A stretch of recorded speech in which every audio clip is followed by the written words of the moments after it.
மக்களை இந்த ஒரு பதிவில் நம்ம என்ன பார்க்க போகிறோம்னா, விசில் அப்படிங்கிற ஒரு சின்னத்துக்கு மைதானத்தில் தடை அப்படிங்கிற ஒரு செய்தி வந்திருக்கும். ஆமாங்க, வந்துச்சு. அதுக்கப்புறம் ஏதோ மறுத்தாங்க, அது இதுன்னு ஏதோ போதே. முதல்ல செய்தி உண்மையா அப்படிங்கிற ஒரு கொஸ்டின் மார்க்கு நமக்குள்ளே எழ ஆரம்பிக்குது. பார்த்தீங்களா, இந்த ஒரு நூதன முயற்சி தான் திமுக இப்போ கையில் எடுத்திருக்கு. ஆக்சுவலாக பார்த்தீங்கன்னா செய்தி ஒன்று பண்ணிவிட்டு கண்டனங்கள் பயங்கரமாக வரும்போது ஐயோ என்ன இப்படி மாட்டிக்கிட்டோம் அப்படிங்கிற மாதிரி ஒரு பெரிய ஒரு விஷயத்தை அவங்க பண்ணியிருக்காங்க. நான் ஆதாரத்தோடு இந்த வீடியோவில் அம்பலப்படுத்துகிறேன். இது ஒன்றா. ரெண்டாவது, சேலத்தில் இப்போ தாவேக்காவோட பொதுக்கூட்டத்துக்கு அனுமதி கொடுத்திருக்காங்க அப்படிங்கிற செய்தியை பார்த்திருப்பீங்க. சேலம் பார்த்திபன் அவர்கள் பார்த்தீங்கன்னா மீடியாவை சந்திச்சு இந்த தகவலை உறுதிப்படுத்திட்டாங்க. 13ஆம் தேதி அன்னைக்கு தலைவர் விஜய் அவர்கள் அங்கே கலந்துக்க போறாங்க அப்படிங்கிற ஒரு செய்தி வந்திருக்கும். ஆனால் இந்த அனுமதி கொஞ்சம் விசித்திரமா இருக்கு அப்படிங்கிற ஒரு செய்தியை நான் தெளிவாக உங்கள்கிட்ட கொண்டு வந்து சேர்க்கணும்னு நினைக்கிறேன். இது ரெண்டு தகவல்களை ரொம்ப ஆழமா ரொம்ப தெளிவாக பார்க்கலாம். உற்சாக வணக்கங்கள், வாங்க பதிவுக்குள்ள போகலாம். இப்போ முதல் விஷயம் மக்களே, ஆக்சுவலாக பார்த்தீங்கன்னா அந்த விசிலுக்கு தடை அப்படிங்கிற செய்தியை நம்ம அத்தனை பேரும் எங்கே உறுதிப்படுத்துகிறோம்னா, அந்த புதிய தலைமுறையோட இந்த டிஜிட்டல் பக்கத்தில் மூலமாக தான் நம்ம உறுதிப்படுத்துகிறோம். இந்த நியூஸ் கார்டு மூலமாக தான் உறுதிப்படுத்துகிறோம். ஆக்சுவலாக இதில் கொஸ்டின் மார்க்கே இல்லை, புள்ளி வச்சுட்டாங்க. விசிலுக்கு தடை தாங்க, உண்மைதாங்க அந்த செய்தி அப்படின்னு சொல்லி புதிய தலைமுறை சொன்னாங்க. சரி, ஒரு ஊடகத்தை நம்பினா எப்படி சரியாக இருக்கும், நம்ம எல்லா ஊடகத்தையும் செக் பண்ணலாம் அப்படின்னு சொல்லி தினமலரில் வந்த செய்தியை செக் பண்ணது இந்த சைடில் இருக்குது. அதுக்கப்புறம் தினகரனில் வந்த செய்தியை செக் பண்ணது சைடில் இருக்குது. இந்து தமிழில் வந்த செய்தியை செக் பண்ணது சைடில் இருக்குது. இந்த மாதிரி தினத்தந்தி முதற்கொண்டு எந்த ஊடகத்தில் இந்த செய்தி வந்திருக்கோ அத்தனை ஊடகத்தையும் செக் பண்ணியாச்சு. இந்த விசிலுக்கு தடை அப்படிங்கிற செய்தியானது உண்மையான செய்திங்கிறது தான். ஊடகங்கள் யாருமே கொஸ்டின் மார்க் போடாம இந்த செய்தியை பதிவு செஞ்சிருக்காங்க. ஊடகங்கள் சொல்ற செய்தி அடிப்படையில் அந்த செய்தியை நம்ம உறுதிப்படுத்திடலாம். ரெண்டாவது, அப்ப தடைங்கிற விஷயம் ரொம்ப தெளிவா புரிஞ்சிருச்சு. யாரு தடை போட்டா? போலீஸ்காரங்க போட்டாங்களா, மைதானத்தில் இருக்கிறவங்க இந்த தடையை போட்டாங்களா? ரெண்டு கேள்வி நம்ம முன்னாடி இருக்குல்ல. போலீஸ்காரங்க போட்டாங்கன்னா அது ஆளும் அரசு நம்ம குற்றம் சாட்டலாம். மைதானத்தில் தடை போட்டா நம்ம யாரை சொல்றது அப்படிங்கிற கொஸ்டின் மார்க் இருக்கும்போது ஆக்சுவலா நியூஸ்ல வந்து ஆப்கானிஸ்தானோட T20 மேட்ச் நடக்குது. ஒரு இன்டர்நேஷனல் மேட்ச் அங்க நடக்குது. இன்டர்நேஷனல் மேட்ச்ல அந்த மாதிரி தடை இருக்கு அப்படின்னு சொல்லி தினகரன் ஒரு செய்தியை போடுறாங்க. இன்டர்நேஷனல் மேட்ச் ஆந்தாவே இப்படி தாங்க, நீங்க வந்து ஐபிஎல் எடுத்து வந்து நீங்க கம்பேர் பண்ணிட்டு இருக்கீங்க. இன்டர்நேஷனல் மேட்ச்னா உங்களுக்கு என்னன்னு தெரியுமா அப்படின்னு சொல்லி தினகரன் இந்த செய்தியை போடுறாங்க. அப்படியா, இன்டர்நேஷனல் மேட்ச் ஆந்தா தடையா அப்படின்னு சொல்லி அந்த இன்டர்நேஷனல் மேட்ச் நடத்தக்கூடிய தமிழ்நாடு அசோசியேஷனோட அபிஷியலான ட்விட்டர் பக்கத்தில் போயிட்டு நீங்க எதுவும் இந்த மாதிரி தடை போட்டிருக்கீங்களா அப்படின்னு சொல்லி செக் பண்ணி பார்த்தா அவங்க போட்டிருக்கிற தடையில் இருக்கிறது 17 பொருட்கள் தான். இந்த 17 பொருட்கள் எப்போதுமே தரதான். அது ஐபிஎல் இருந்தாலும் சரி, எங்கேயா இருந்தாலும் சரி, இந்த 17 பொருட்கள் என்னைக்குமே இருக்கும். ஆனா அதுல விசில் அப்படிங்கிற அந்த வார்த்தை இல்லவே இல்லை, விசில் அப்படிங்கிற சிம்பிள் இல்லவே இல்லை. நான் தினகரன் ரொம்ப தெளிவா கேட்கிறேன், நீங்க தான் சொல்றீங்க இன்டர்நேஷனல் மேட்சா இருந்தா அந்த மாதிரி தடை இருக்கும்னு சொல்றீங்க. அப்ப இந்த அபிஷியல் வெப்சைட்ல ஏன் இந்த தடை இல்லை அப்படிங்கிற ஒரு கொஸ்டின் கேட்கிறேன். ரைட், இதையும் கடந்து போனா அப்ப யார் தான் இந்த தடையை போட்டா அப்படிங்கிற கொஸ்டின் மார்க் இன்னும் அழுத்தம் திருத்தமா நம்ம மைண்ட்ல ஓடுது இல்ல. பிற ஊடகங்கள் அத்தனையுமே நம்ம செக் பண்ணி பார்க்கும்போது போலீஸ்காரங்க அப்படிங்கிற அறிவுறுத்தலை ஊடகங்கள் அத்தனையுமே ரொம்ப தெளிவாக பதிவு செய்கிறாங்க. நான் பதிவு செய்யலை, எங்களுடைய விர்ச்சுவல் வாரியர்ஸ் பதிவு செய்யலை, எங்கள் கட்சியோட தலைமை பதிவு செய்யலை. ஊடகங்கள், செய்தி சேகரிக்கக்கூடிய ஊடகங்கள் இந்த செய்தியை பதிவு செய்கிறாங்க. ஸோ அந்த போலீஸ்காரங்க தான் விசிலை உள்ளே எடுத்து போகக்கூடாது, விசிலை பார்த்தீங்கன்னா நீங்கள் வெளியே வைக்கக்கூடாது, ரெண்டு இடத்துலையுமே நாங்கள் அறிவுறுத்தி இருக்கோம், வந்தால் பறிமுதல் பண்ணிடுவோம், மைதானத்துக்குள்ளே நீ எடுத்து வந்தீங்கன்னா அந்த 5 ரூபா தமா துண்டு விசில் இருக்குது பார்த்தீங்களா, அதை பறிமுதல் பண்ணிடுவோம் அப்படிங்கிற ஒரு விஷயத்த சொன்னதா ஊடகங்கள் செய்தி சொல்கிறாங்க. இப்போ நம்ம தெளிவாக இடத்துக்கு வரலாம். அப்போ செய்திகள் அத்தனையும் செக் பண்ணி பார்த்தா நீங்கள் தான் இந்த வேலையை பார்க்குறீங்க அப்படிங்கிறது உறுதிப்படுத்த முடியுது. ஏன் இந்த வேலையை பார்க்குறீங்க? தமாத்துண்டு விசிலை பார்த்து ஏன் பயப்படுறீங்க? நான் மறுபடியும் சொல்கிறேன், உங்களுக்கும் சரி இந்த பக்கம் இருக்கக்கூடிய இந்த பாஜகவுக்கு சரி அரசியல் யூகங்களை வகுக்க தெரியுதா வகுக்க தெரியலையா? அதாவது ஜனநாயகன் படம் ரிலீஸ் ஆகலைன்னா நாங்கள் அத்தனை பேரும் ஜனநாயகம் தான் பேசுவோம்னு சொல்லி யார் இந்த அமித்ஷா அவர்களுக்கு ஆலோசனை கொடுத்தாருன்னு தெரியல. இந்த மாதிரி ஒரு வேலையை அவங்க மேலேருந்து அந்த சென்ட்ரல் கவர்மெண்ட்லேருந்து அவங்க இந்த வேலையை ரொம்ப தெளிவாக பார்த்தாங்க, சென்சார் போர்டை வச்சு. இந்த வேலைகள் அத்தனையுமே ஒரு பக்கம் அவங்க பார்த்துக்கிட்டு இருக்கும்போது இந்த பக்கம் தெரியும் பார்த்தீங்கன்னா விசிலை நம்ம மறைச்சிட்டோம்னா அதுவும் இந்த மாதிரி மைதானத்தில் மறைச்சிட்டோம்னா விசிலை மறந்துடுவாங்க. இந்த ஐடியா யார் கொடுக்குறது? நீங்கள் தடை போட்டு தான் தடை போடுற. இன்னும் எங்களுக்கு கோவம் வருது, இன்னும் எங்கள் தலைவருக்கு பக்கபலமாக துணையாக நிற்கணுங்கிற எண்ண ஓட்டம் எங்களுக்கு இன்னும் ஆழமாக தெரியுது. ஏன் ஒரு 5 ரூபா தமாத்துண்டு விசிலை பார்த்து இப்படி பயப்படுறீங்க? ஒரு கிரிக்கெட் மேட்ச் நடக்குதுன்னா ஆரவாரம் பண்ணுவாங்க, கை தட்டுவாங்க, உற்சாகப்படுத்துவாங்க. ஆக்சுவலாக மைதானத்தில் எடுத்து போய் விசில் அடிக்கிறது அவங்க உற்சாகப்படுத்துறதுக்கு தான் விசில் அடிப்பாங்க. அதையும் எங்கள் கட்சியோட சின்னத்தை முடிச்சு போட்டு 24 மணி நேரமும் எங்கள் கட்சியோட செயல்பாட்டை முடக்கிறதுல ரொம்ப தீவிரமாக இருக்கீங்க பார்த்தீங்களா?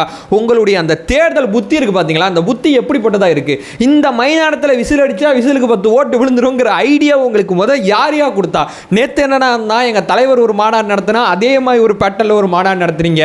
இன்னைக்கு என்ன தான் மைதானத்துக்குள்ளே விசில் அடித்தா விசிலுக்கு 10 ஓட்டு வந்துடும் சொல்லி விசிலுக்கு தடையை போடுறீங்க. யார் யாரு நீங்க? சரி, நீங்க தான் இப்படி இருக்குன்னா மேல இருக்கிற டீம் உங்களோட படுபயங்கரமா இருக்கு.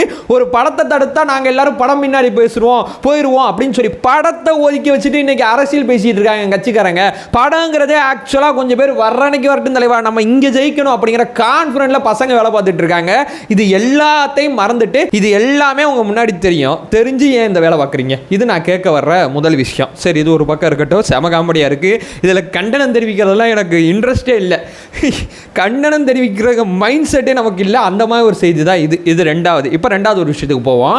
ஆக்சுவலாக பார்த்தீங்கன்னா சேலத்தில் தாவேக்கா கூட்டத்துக்கு அனுமதி அப்படிங்கிற செய்தி பார்த்துருப்பீங்க. அவ்வளோதான, அனுமதி கிடச்சிச்சு, அண்ணன் வர போகிறார், பேச போகிறார் அப்படின்னு தானே பார்க்குறீங்க. அந்த அனுமதி என்ன நேரத்தில் கொடுத்துருக்காங்கன்னு பாருங்களேன். 12 to 3 அப்படிங்கிற டைமிங்கில் கொடுத்துருக்காங்க. எனக்கு ரொம்ப ஷாக்கிங்காக இருக்குது. இப்போ தாவேக்கா தரப்புலேருந்து 12 to 3 கேட்க எனக்கு தெரிஞ்ச வாய்ப்பு ரொம்ப கம்மி. அப்படியே அவங்க கேட்டிருந்தாலும் காவல்துறை எப்படி அந்த டைமிங்கில் அலோவ் பண்ணியிருக்கலாம் எனக்கு சத்தியமாக தெரியல. 12 to 3 அப்படிங்கிற இந்த டைமிங்கில் எவ்வளோ வெயில் இருக்கும் அப்படிங்கிறது உங்களுக்கு நிச்சயமாக தெரியும். இவ்வளோ வெயிலில் ஒரு 5000 பேருக்கு மட்டும்தான் அனுமதி. ஆக்சுவலாக இவங்க மக்கள் சந்திப்புக்கு அனுமதி கேட்டாங்க. இது நிர்வாகி கூட்டமாக இப்போ மாற்றி விட்டாங்க. நிர்வாகினா தாவேக்கால இருக்கக்கூடிய நிர்வாகிகள் மட்டும்தான் 5000 பேர். தாவேக்கா நிர்வாகிகள் 5000 பேர் இருப்பாங்க. நிர்வாகிகள் கூட்டமாக அந்த கூட்டம் மாட்டப்பட்டு மக்கள் சந்திப்பு கிடையாது. இது ஏன் அப்படி பயப்படுறீங்க? மக்களை சந்திக்கிறதுக்கு அவர் வேலூரா சேலமா நீங்களாம் சந்திக்கிறீங்களா? நீங்க சந்திக்கிறீங்க. இந்த பக்கம் பார்த்தீங்கன்னா எடப்பாடி பழனிசாமி சந்திக்கிறாரு, இந்த பக்கம் சீமான் அண்ணன் சந்திக்கிறாரு. அது மட்டும் நாங்கள் ஏன் மக்களை சந்திக்கக்கூடாது? அது ஏன் எங்களை மட்டும் முடக்கிறீங்க? எனக்கு இந்த ஐடியாவே புரியலையே. சரி, அப்படி அனுமதி கொடுத்தாலும் கரூர் விஷயத்தில் நீங்கள் இன்னும் பாடமே கற்றுக்கல போலையே. போலீஸ்காரங்களை சொல்கிறேன், இன்னும் பாடமே கற்றுக்கல போலையே. வெயிலில் அனுமதி கொடுக்குறீங்க. நீங்கள் எதில் சைன் பண்ணி கொடுக்குறீங்க? 12 to 3 அப்படிங்கிற அந்த சர்டிஃபிகேட் போலீஸ்காரங்க கொடுத்த அனுமதி நேரம் தானே 12 to 3 காலைல. அதாவது சேலத்தில் மிக முக்கியமாக பார்த்தீங்கன்னா வெயில் எப்படி இருக்கும் அந்த டைமிங்லங்கிறது ஊருக்கே தெரிஞ்ச உண்மை. அப்படிப்பட்ட டைமிங்கில் அந்த டைமிங்கில் அனுமதி கொடுக்குறீங்களே, உங்கள் நோக்கம் என்ன? உங்கள் சிந்தனை ஓட்டம் என்னவா இருக்குது? ஒரு 10 மணிலேருந்து ஒரு 12 மணி வரைக்கும் பாண்டிச்சேரியில் அனுமதி கொடுத்தாங்கல்ல, எப்படி பாதுகாப்பு பண்ணணுங்கிறத உங்களுக்கு பாடம் எடுத்தாங்கல்ல பாண்டிச்சேரி கவர்மெண்ட். அப்படிப்பட்ட ஒரு ப்ராசஸ் ஏன் பண்ண மாட்டீங்க? ஏன் 10 மணிக்கு மேலே நான் சொல்கிறேன்னா, காலைல ஸ்கூல் போகிறவங்க, காலேஜ் போகிறவங்க, வேலைக்கு போகிறவங்களாம் போயிடுவாங்க. 10 மணிக்கு மேலேனா 9 மணிக்கு அந்த லொக்கேஷனுக்கு வர்றவங்க 9 மணிக்கு மேலே கிளம்புவாங்க, 10 மணிக்கு அங்கே வந்துடுவாங்க. அவங்க ஸ்கூல் காலேஜெலாம் ஈவினிங் முடிச்சுட்டு வருவாங்க. நாங்கள் 12 மணிக்கு நிகழ்ச்சியை முடிச்சு 1 மணிக்கு அங்கேருந்து கிளம்பிடுவோம். யாருக்கு எந்தவித பாதிப்பு இல்லாமல் பாண்டிச்சேரியில் சின்ன யூனியன் பிரதேசத்தில் செஞ்சாங்க பாதுகாப்பு ஏற்பாடு. அந்த பாதுகாப்பு ஏற்பாடு கூட உங்களுக்கு செய்ய தெரியாதா? எவ்வளவுதான் அந்த மனுஷனுக்கு குறைச்ச கொடுப்பீங்க தலைவருக்கு? ஆக்சுவலா பாத்தீங்கன்னா இது காஞ்சிபுரத்தில் மக்கள் சந்திப்பு கேட்டாங்க, அனுமதி கொடுக்கல, உள்ளரங்க மீட்டிங்கா போட்டாங்க. தமிழ்நாட்டில் அனுமதியே தரல, பாண்டிச்சேரியில் போய் போட்டாங்க. சரி, தமிழ்நாட்டில் அனுமதி தரீங்க, நாங்க வந்து ஒரு மக்கள் சந்திப்பு மாதிரி நடத்தணும், அந்த மக்கள் எல்லாரும் போய் மீட் பண்ணணும், ஈரோட்டில் பண்ண மாதிரி பண்ணணும்னு நினைக்கிறோம். ஈரோட்டில் பண்ணி முடிச்சு எங்க தலைவர் அடுத்ததா பொதுவெளியில வந்து மக்களை சந்திக்கிறதுக்கு கிட்டத்தட்ட இவ்வளவு நாட்கள் ஆகுது. சரி, இவ்வளவு நாட்கள் ஆகி வெயிட் பண்ணி எங்க தலைவர் பொதுமக்களை சந்திப்பார் நாங்க பார்த்துட்டு இருந்தா 5000 பேர் QR கோடு போட்டுக்கோ, அதை தாண்டி நீ வந்து வேற யாரையும் கூப்பிடக்கூடாது. 5001 இருந்தாலும் ரத்து பண்ணுவோம் அப்படிங்கிற பாயிண்ட் ஆஃப் வியூல இருக்கீங்களே. எல்லா கட்சிக்கும் இந்த மாதிரி செயல்பட்டீங்கன்னா நான் வேணான்னு சொல்லல. வேலூர்ல என்ன சொல்றீங்க? முதலமைச்சர் நிகழ்ச்சி நடத்துறாருங்க, அதனால நீங்க நிகழ்ச்சி நடத்தக்கூடாது. அது என்ன? இது எனக்கு புரியல. முதலமைச்சர் நிகழ்ச்சி நடத்தட்டுங்க, நான் வேணான்னு சொல்லல. முதலமைச்சர் நிகழ்ச்சி நடத்துறதுக்கு மறுநாளோ அதுக்கு முதல் நாளோ ஏதோ ஒரு நாள் ஆல்டர்னேட்டிவா பண்ணி கொடுக்கலாம்ல, அதையும் பண்ண மாட்டீங்க. முதலமைச்சர் நிகழ்ச்சி எப்பங்கிறது கன்ஃபார்ம் ஆகிட்டு இருக்கு, இந்த ஏரியா லொகேஷன்ல போயிட்டு இருக்கு, அதனால உங்களுக்கு அனுமதி கிடையாதுன்னு சொல்றீங்க. எந்த ஒரு நியாயம் அது? எனக்கு சத்தியமாக தெரியல. வேலூரில் இந்த டைரக்ஷனு, சேலத்தில் இந்த டைரக்ஷனு, மைதானத்தில் விசிலுக்கு தடை, ஒரு பக்கம் ஜனநாயகம் ரிலீஸ் ஆகக்கூடாதுன்னு அவங்க ஒரு ஆங்கிள். ஒரு தலைவரை எத்தனை திசையிலேருந்து அமுக்குவீங்க?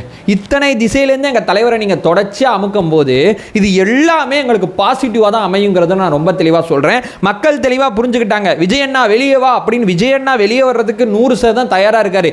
வெளியே வர்றதுக்கு தேவைப்படுற பாதுகாப்பு ஏற்பாடை இவங்க தரமாட்டுறாங்க அப்படிங்கிறதுல மக்கள் ரொம்ப தெளிவாயிட்டாங்க. அதாவது காவல்துறையில் ஒரு டைரக்ஷனை கொடுத்துட்டு ஐடி விங்கில் ஒரு டைரக்ஷனை எழுத விடுற பாலிடிக்ஸ்லாம் எங்களுக்கு ஒன்றும் புரியலன்னு நினச்சிங்களா?